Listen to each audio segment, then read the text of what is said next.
Hello friends, আমরা এখন যাচ্ছি মামা বাড়ি।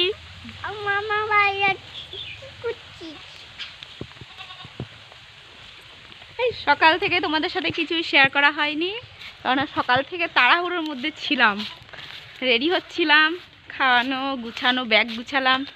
তো চলো, এখন ট্রেনের খবর হয়ে গেছে, এখন তাড়াতাড়ি করে যাচ্ছি। তো গিয়ে তোমাদের সাথে দেখা হচ্ছে। Bye bye. এইদিকে ট্রেনও ঢুকে গেল, দেখো। আর ট্রেনটাতে না প্রচণ্ড পরিমাণে ভিড় ছিল, দেখেছো কত পরিমাণের ভিড় দেখেছো। আর আমরা লেডিসে উঠলাম, আর যেহেতু ক্যাশ গাড়ি, তার আগে কোনো ট্রেন ছিল না 2 ঘন্টা আগে, তার জন্য এই ট্রেনটাতে প্রচণ্ড পরিমাণের ভিড়। আর শীতকালের বেলা তো, তার জন্য একটু বেলাতেই বেরোলাম। সকালবেলা তো ঠান্ডা থাকে, বিকেলেও ঠান্ডা থাকে।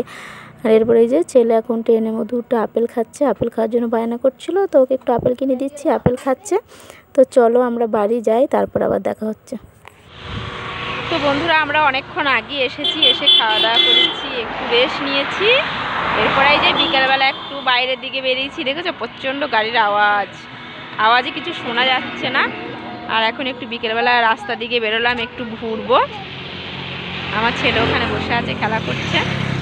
তো দেখো পাশেই কিন্তু মাঠ আছে, কত সুন্দর দেখেছো মাঠটা।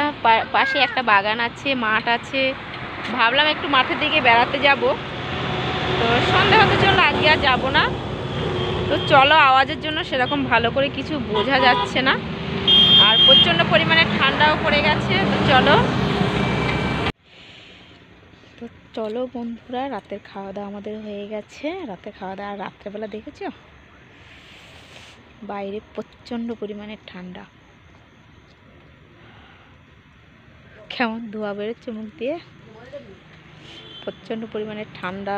আমাদের ওই দিক থেকে এই দিকটাতে বেশি ঠান্ডা, এখনও গাড়ি যাচ্ছে বাইরে দিয়ে। তো চলো, ভিডিওটা আজকে বেশি বড় করলাম না, আজকের মতো এতটুকু শেয়ার করলাম। ভালো লাগলে একটা লাইক করে দিও। কালকে সকাল থেকে দেখা হচ্ছে নতুন ভিডিওর সাথে। টাটা।